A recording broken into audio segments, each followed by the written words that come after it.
First of all, very good morning to all of you. In this class, I am going to start with the topic polygenic inheritance.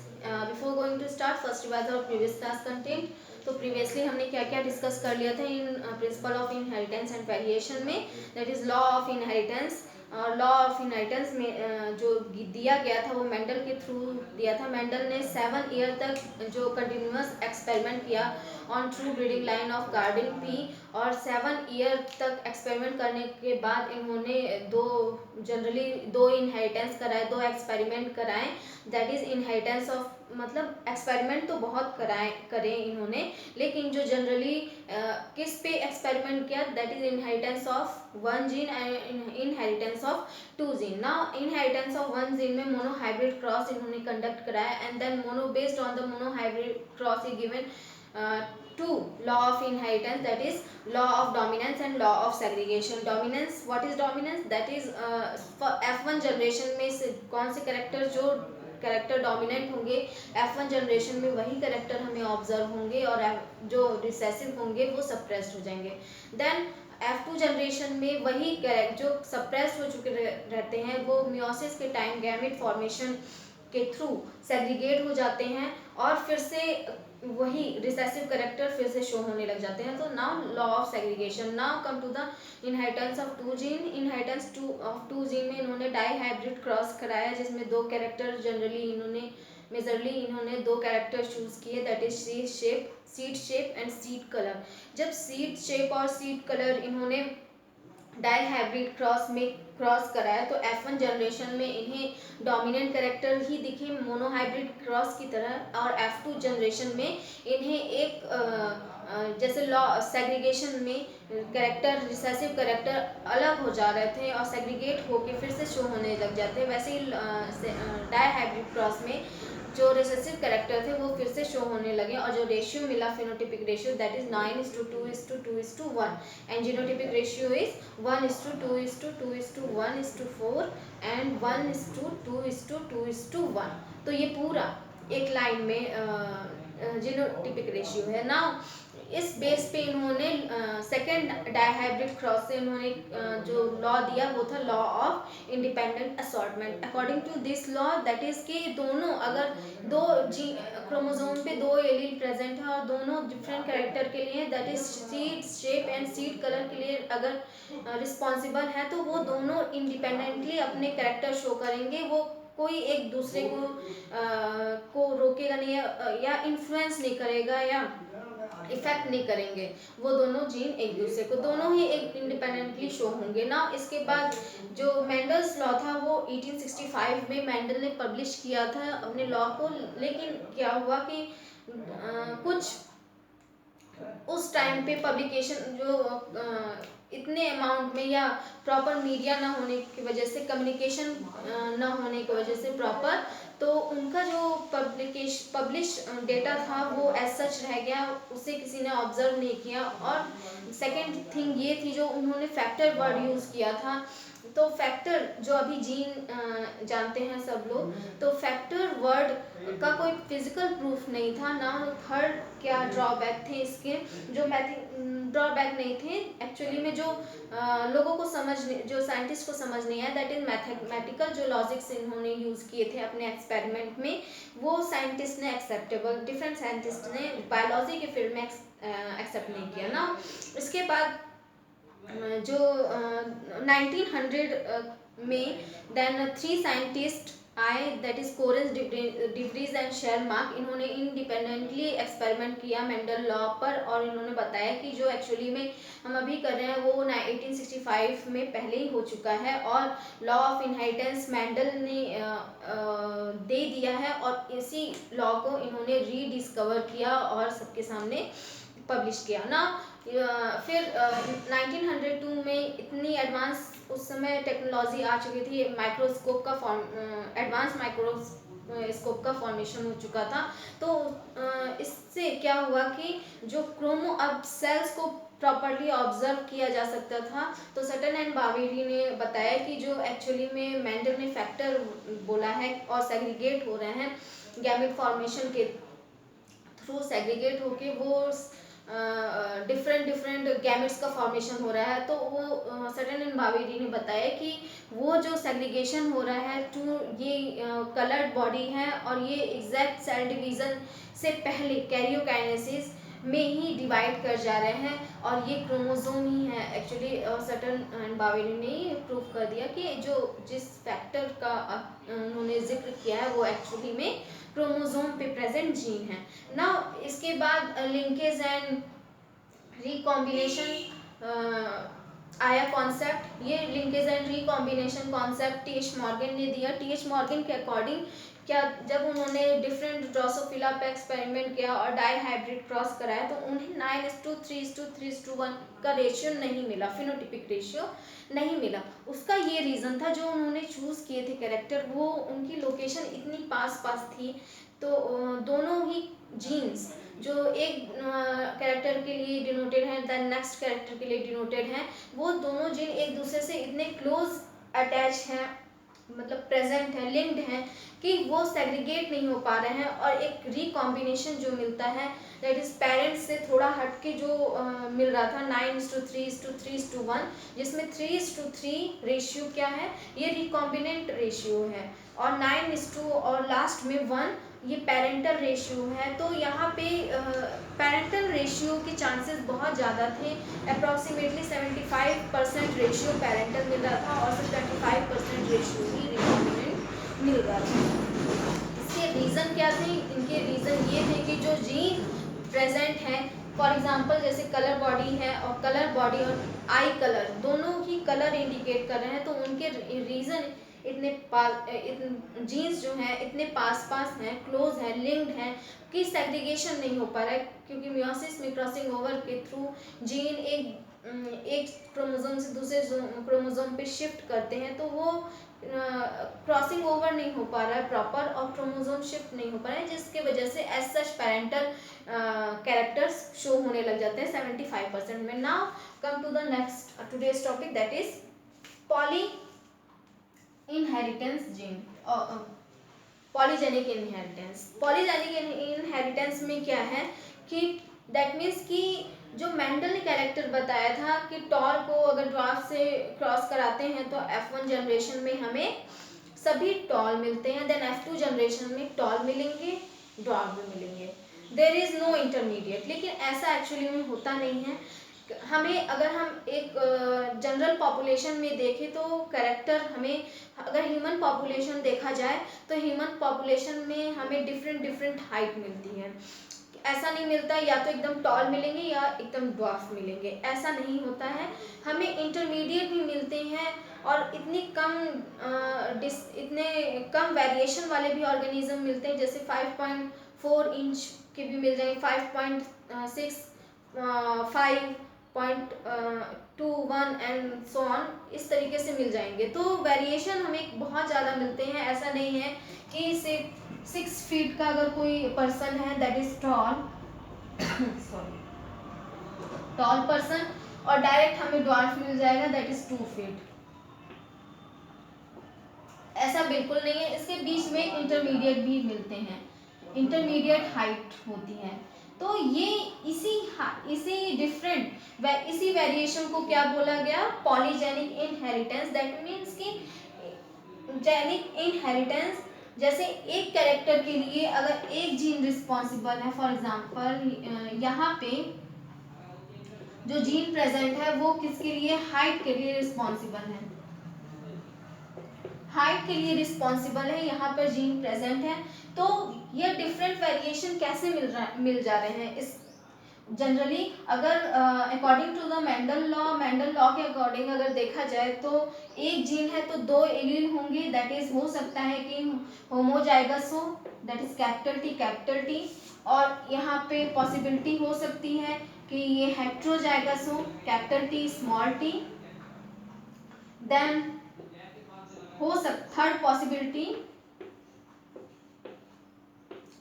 Possibility क्या हो सकती है, small T and small T, ये possibility हो सकती है ना। इस केस में क्या होगा कि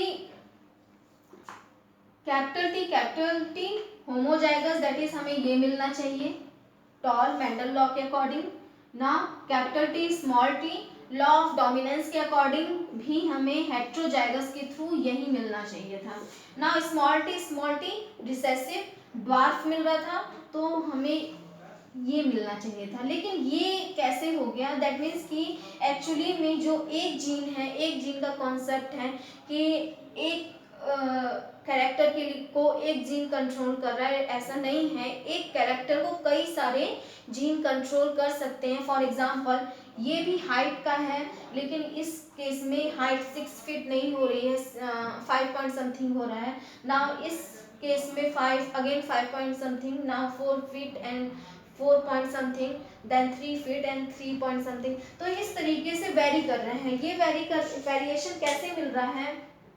दैट इसका मतलब ये है कि सिर्फ एक ही जीन रिस्पॉन्सिबल नहीं है, एक जीन रिस्पॉन्सिबल नहीं है जो होमोजाइगस होगा और हेट्रोजाइगस कंडीशन होगी, हेट्रोजाइगस कंडीशन होगी, ऐसा नहीं है। मतलब कि एक कैरेक्टर मोर देन 1 और 2 और इससे भी ज्यादा जीन से कंट्रोल हो रहे हैं, तभी हमें इतने सारे वेरिएशन दिखाई दे रहे हैं। फॉर एग्जांपल जैसे मेंडल ने क्रॉस करा है इन डोमिनेंट पर्पल फ्लावर या violet flower with recessive white flower, तो यहाँ पे जो इन्होंने सिंबल लिया था that is capital W for violet flower, small w for white flower. तो यहाँ पे जब क्रॉस कराया होमोजाइगस, दोनों होमोजाइगस, नाउ डोमिनेंट कैरेक्टर दिखेगा विथ हेट्रोजाइगस जीन। तो लेकिन अगर ह्यूमन पॉपुलेशन में देखा जाए, जो स्किन टोन होता है इंडिविजुअल का वो डार्क, ऐसा नहीं होता है कि सिर्फ डार्क मिलेगा। डार्क नाउ इसके बाद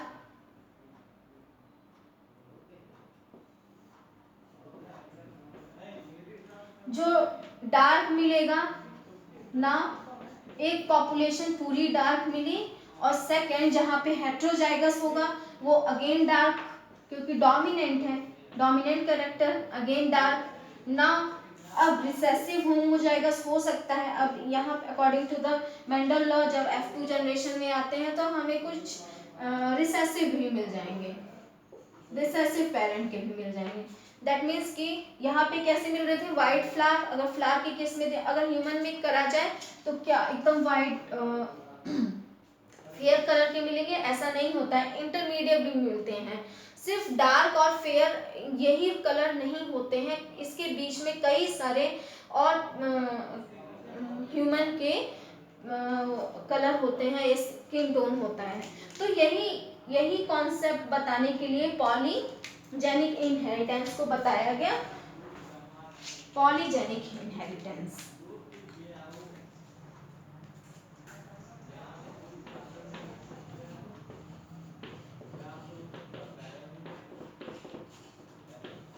इनहेरिटेंस नाउ इसके अकॉर्डिंग क्या है? पॉलीजेनिक इनहेरिटेंस के अकॉर्डिंग दैट इज मोर मतलब one character is controlled by 2 or more than 2 genes.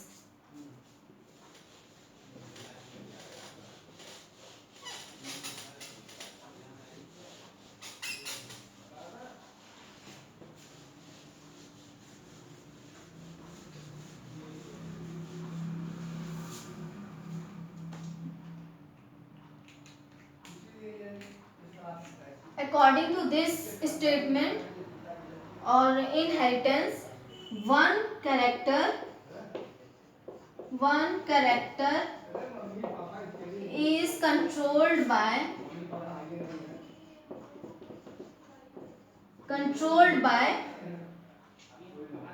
2 or more genes, जिसकी वजह से हमें कंट्रोल किए जाते हैं, जिसकी वजह से हमें ये मोर देन 2 कैरेक्टर दिखाई देते हैं। हाइट के ही मोर मतलब कई सारे हमें वेरिएशन दिखाई देंगे। अगर हाइट है तो हाइट में डोमिनेंट हमें टॉल नहीं मिलेगा, और रिसेसिव हमें ड्वार्फ एकदम सडन नहीं मिल जाएगा, उसमें बहुत सारे इंटरमीडिएट कैरेक्टर होंगे। तो ये कैसे हो रहा है? क्यों इससे ये साफ पता चल रहा है कि सिर्फ हाइट के लिए कोई एक कैरेक्टर नहीं हो रहा है, मतलब एक gene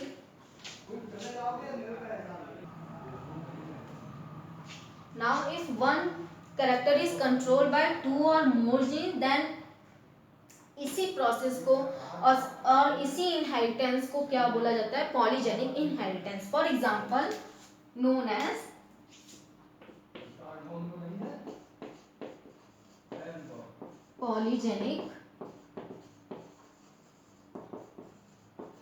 polygenic inheritance.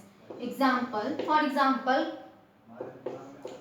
gene A, B and C, these three gene, if these three gene control skin color, skin tone और color, then 3 जीन से अगर ये कंट्रोल हो रहा है स्किन कलर, अगर ये होमोजाइगस डोमिनेंट में होंगे तब कैसे होंगे? Homozygous dominant gene alleles, that is capital A, capital B and capital C. Then जो कलर होगा, स्किन टोन होगा, वो कैसा होगा? Dark, because dark is dominant. तो यहाँ पे क्योंकि होमोजाइगस है और डोमिनेंट एलील रिप्रेजेंट हो रहे हैं तो डार्कनेस शो करेंगे स्किन का ना। अगर ये रिसेसिव फॉर्म में होंगे, होमोजाइगस रिसेसिव, स्मॉल ए, small B, then small C, ये किस कलर के? Recessive colour, fairness of skin, fairness show करेंगे स्किन के। तो यहाँ पे लेकिन सिर्फ यही टोन नहीं रिप्रेजेंट होते हैं। अगर पॉपुलेशन को देखा जाए तो सिर्फ यही टोन नहीं रिप्रेजेंट होंगे, इनके बीच में other tone, for example other कैसे हो सकते हैं? हो सकता है कि कैपिटल ए बी, देन ये हो स्मॉल, एक एक करके देख लेते हैं। स्मॉल ए हो तो कई सारे यहाँ पे कॉम्बिनेशन बन सकते हैं। दैट इज हो सकता है सिर्फ एक रिसेसिव हो, देन सेकेंड इज, देन यहाँ पे बी रिसेसिव हो, then C recessive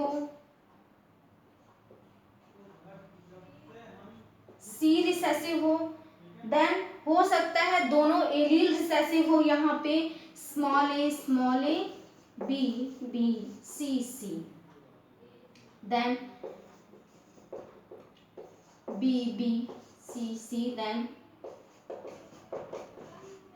and so on. इसी तरीके से पॉसिबिलिटी कई सारी बन सकती है। तो यहाँ पे 3 एलील है और 3 जीन है और 6 एलील प्रेजेंट है। तो यहाँ पे कितनी पॉसिबिलिटी अगर निकाला जाए गैमेट फॉर्मेशन की, तो जितने पॉसिबल फॉर्म होंगे गैमेट फॉर्मेशन की, उतनी पॉसिबिलिटी यहाँ पे ज़्यादा होगी। तो यहाँ पे कितने गैमेट का फॉर्मेशन, पॉसिबल गैमेट का फॉर्मेशन हो सकता है? 64 पॉसिबल गैमेट का फॉर्मेशन हो सकता है। दैट इज अगर डाई हाइब्रिड क्रॉस देखा जाए तो 2, वहाँ पे गैमेट फॉर्मेशन कितने थे? 16। सिमिलरली यहाँ पे भी कितने गैमेट का फॉर्मेशन हो सकता है? 64 पॉसिबल गैमेट का फॉर्मेशन। ना यहाँ 64 गैमेट फॉर्मेशन के बाद नेक्स्ट टॉपिक है, नेक्स्ट अदर देन इसके है मेंडल क्रॉस के अकॉर्डिंग अगर हम देखा जाए तो मेंडल ने क्या बताया था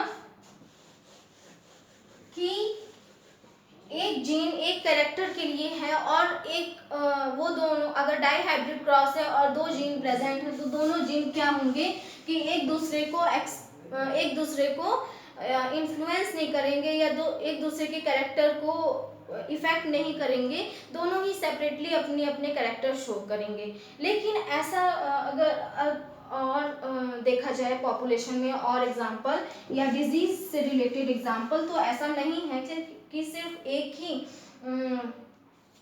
कैरेक्टर वहाँ पे इनबिट होता है या एक्सप्रेस होता है।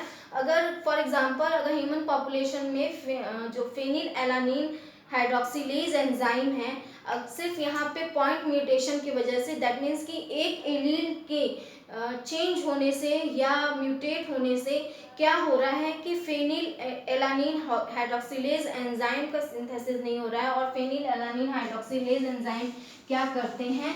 ये टायरोसिन के फॉर्मेशन में हेल्प करते हैं और फेनिल एलानिन को कन्वर्ट करते हैं इन टायरोसिन अमीनो एसिड में।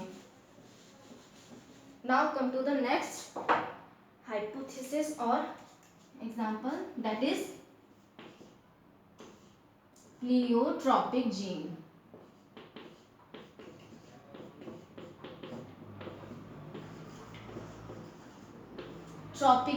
प्लियोट्रॉपिक जीन, दैट मीन कि सिर्फ एक जीन के म्यूटेट होने से एक कैरेक्टर नहीं म्यूटेट होता है, उसके एक कैरेक्टर इफेक्टेड नहीं होता है, उससे रिलेटेड अदर कैरेक्टर हैं या अदर एंजाइम्स मॉलिक्यूल हैं तो वो भी इफेक्ट होंगे। जैसे मेटाबॉलिक पाथवे में, अगर मेटाबॉलिक पाथवे में कोई एक सबस्ट्रेट अगर चेंज होता है तो उससे रिलेटेड वो पूरी पाथवे ही वो अफेक्टेड हो जाएगी, पूरी पाथवे, क्योंकि एक सबस्ट्रेट एक रिएक्शन के लिए प्रोडक्ट होता है, वही दूसरे रिएक्शन के लिए वो सबस्ट्रेट की तरह वर्क करता है। फॉर एग्जांपल, अगर हम लोग ग्लूकोज मॉलिक्यूल लें और इससे जो फॉर्मेशन है 2 पायरुविक एसिड का फॉर्मेशन हो रहा है, then acetyl coenzyme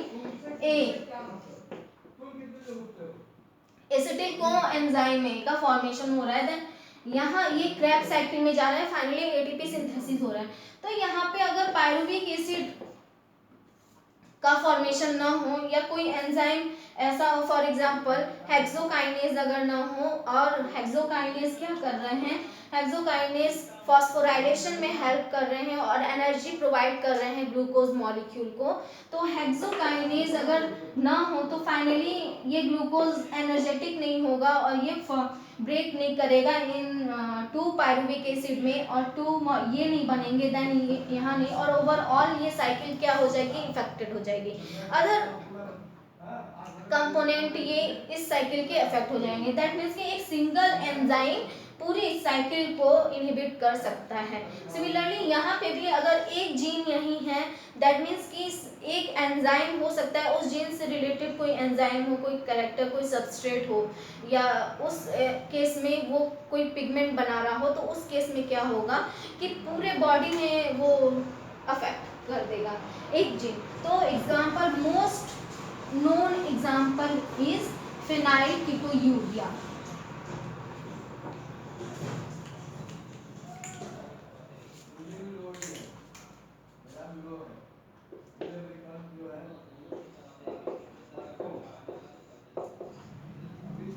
Single gene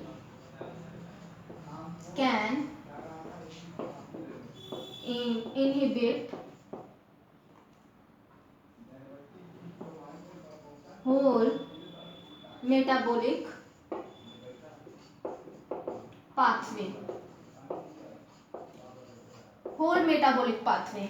एक सिंगल जीन, फॉर एग्जांपल यहाँ पे एग्जांपल है फेनाइलकीटोन्यूरिया, कीटोन्यूरिया।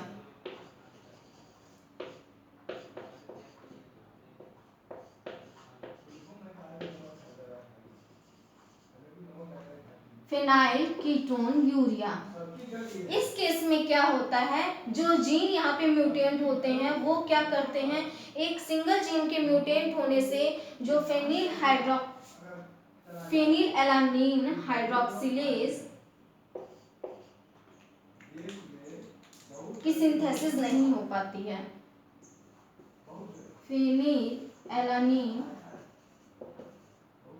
हाइड्रोक्सिलेज एंजाइम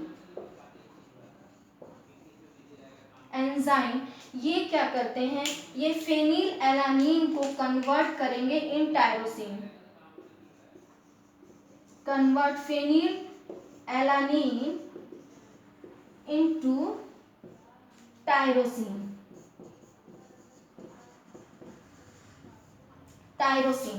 अब इस मेटाबॉलिक पाथवे में क्या होता है, फेनिलएलानिन को कन्वर्ट कर दिया जाता है इन टायरोसिन, और टायरोसिन से फाइनली जो सिंथेसिस होती है वो डिफरेंट स्ट्रक्चर और डिफरेंट कंपाउंड का होता है, दैट इज डोपामीन। और ये डोपामीन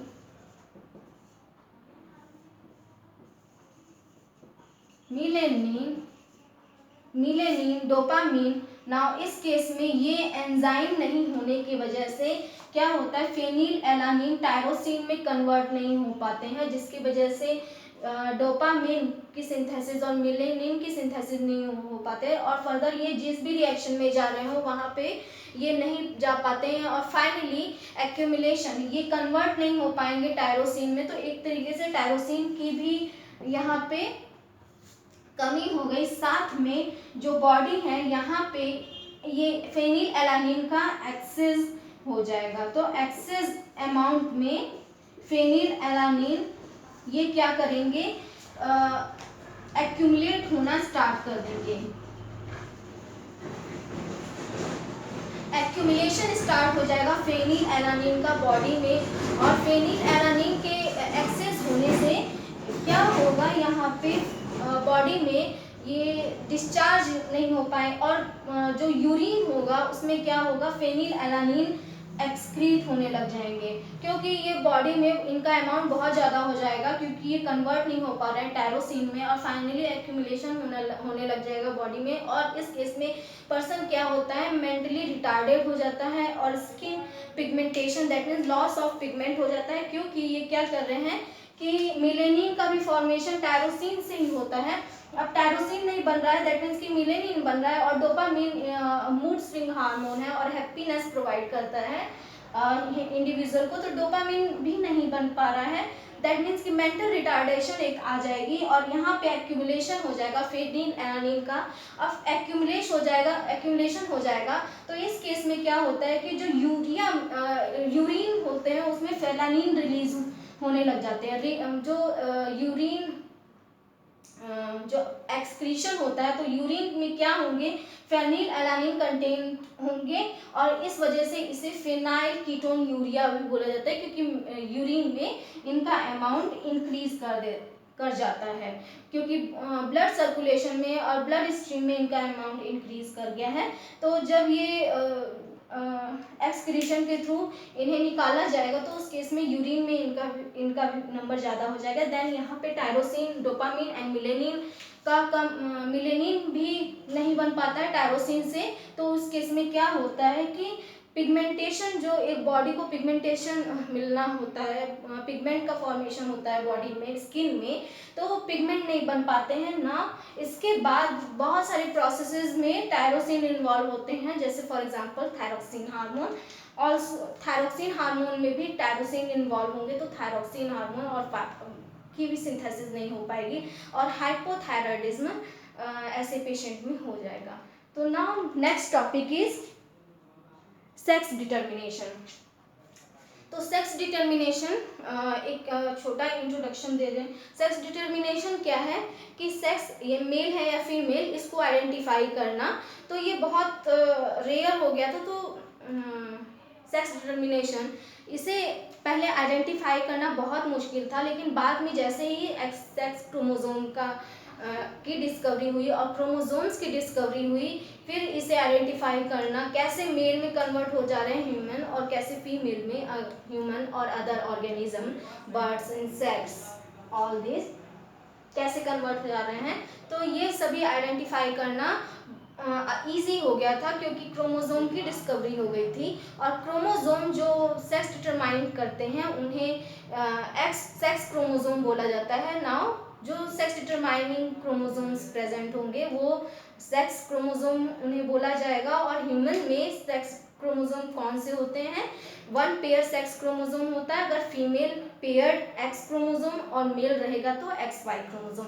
ये नेक्स्ट क्लास में डिस्कस करेंगे। अभी इतना ही, एक बार क्विक रिवीजन कर लेते हैं सभी टॉपिक का जो आज पढ़ा है, that is polygenic inheritance. Polygenic inheritance क्या है कि मेंडल लॉ के अकॉर्डिंग क्या बताया गया था कि डोमिनेंट किसके, या तो हमें अगर डोमिनेंट को रिसेसिव से क्रॉस कराया जाए तो डोमिनेंट होगा, F1 जनरेशन में हमें सिर्फ डोमिनेंट मिलेंगे दैट इज टॉल, और F2 जनरेशन में हमें दोनों मिलेंगे that is tall and dwarf. लेकिन अगर हम जनरल पॉपुलेशन देखा जाए तो हमें डिफरेंट हाइट के ऑर्गेनिज्म मिलते हैं, सिर्फ टॉल और ड्वार्फ नहीं मिलते हैं। इसका मतलब सिर्फ यही है कि से एक कैरेक्टर के लिए कई सारे जीन इन्वॉल्व हो रहे हैं, इसलिए ये डिफरेंट डिफरेंट कैरेक्टर हमें मिल रहे हैं। अगर सिर्फ एक कैरेक्टर के लिए अगर एक जीन होता तो हमें मेंडल लॉ की ही तरह या मेंडल के एक्सपेरिमेंट की ही तरह हमें सिर्फ टॉल मिलते, ह्यूमन या डॉर्फ ह्यूमन मिलते हैं, लेकिन ऐसा नहीं है, हमें डिफरेंट डिफरेंट कैटेगरीज हमें मिलती हैं। अगर स्किन टोन भी देखा जाए तो या तो डोमिनेंट डार्क मिलेगा, नहीं तो रिसेसिव फेयर मिलेगा, लेकिन ऐसा नहीं है, बीच में हमें कई स्किन टोन भी देखने को मिलते हैं। दैट मीन कि एक कैरेक्टर एक जीन से नहीं कई सारे जीन से कंट्रोल किए जा रहे हैं, इसी को पॉलीजेनिक इनहेरिटेंस कहा गया। पॉली दैट मीन्स कई सारे, जेनिक दैट मीन्स कि जीन, और इनहेरिटेंस दैट मीन्स कि एक जनरेशन से दूसरे जनरेशन में ट्रांसफर जीन्स का। नाउ प्लियोट्रॉपिक जीन्स क्या है? दैट मीन्स कि जो मेंडल ने एक्सपेरिमेंट किया था उसमें ये बताया गया कि दोनों ही जीन या तो अगर डाई हाइब्रिड क्रॉस में प्रेजेंट हैं तो वो दोनों ही अपने एक्सप्रेशन इंडिपेंडेंटली कर रहे हैं, और एक जीन दूसरे जीन को इफेक्ट नहीं कर रहा है, और एक जीन के एक कैरेक्टर के लिए एक जीन है, लेकिन ऐसा नहीं है। प्लियोट्रॉपिक जीन में क्या देखा गया कि एक जीन म्यूटेंट होने से कई सारी डिफिशियंसी आ गई। फॉर एग्जांपल फिनाइल कीटोन्यूरिया, ये सिर्फ पॉइंट जीन म्यूटेशन है, एक जीन म्यूटेट हो गया यहाँ पे, तो फाइनली इस एंजाइम का फॉर्मेशन नहीं हो पाया, और ये एंजाइम जिस भी मेटाबॉलिक पाथवे में भी इन्वॉल्व हो रहा था, किस दैट इज फेनिलएलानिन को कन्वर्ट कर रहा था टायरोसिन में। फाइनली टायरोसिन से सिंथेसिस हो रही थी हार्मोन डोपामिन की और पिगमेंट मेलानिन पिगमेंट की।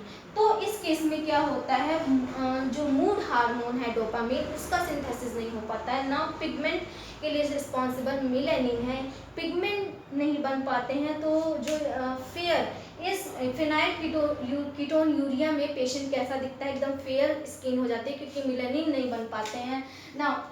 इनका जब ये कन्वर्ट नहीं हो पाएंगे टायरोसिन, तो इस केस में क्या होगा, टायरोसिन से थायरोक्सिन हार्मोन सिंथेसिस होता है, तो थायरोक्सिन हार्मोन नहीं बन पाएगा, और फाइनली हाइपोथायरॉयडिज्म पेशेंट सफ़र करने लग जाएगा इस डिजीज से ना। फेनिलएलानिन भी एक्यूमुलेट होने लग जाएंगे। एक्यूमुलेशन से क्या होगा कि मेंटल रिटार्डेशन, साथ में स्किन टोन फेयर हो जाएगा, और मेंटल रिटार्डेशन साथ में यूरिन में फेनिलएलानिन डिस्चार्ज होने लग जाएंगे ना। इस वजह से इसे फिनाइल कीटोन्यूरिया बोला जाता है। Now next topic that is sex determination in next class.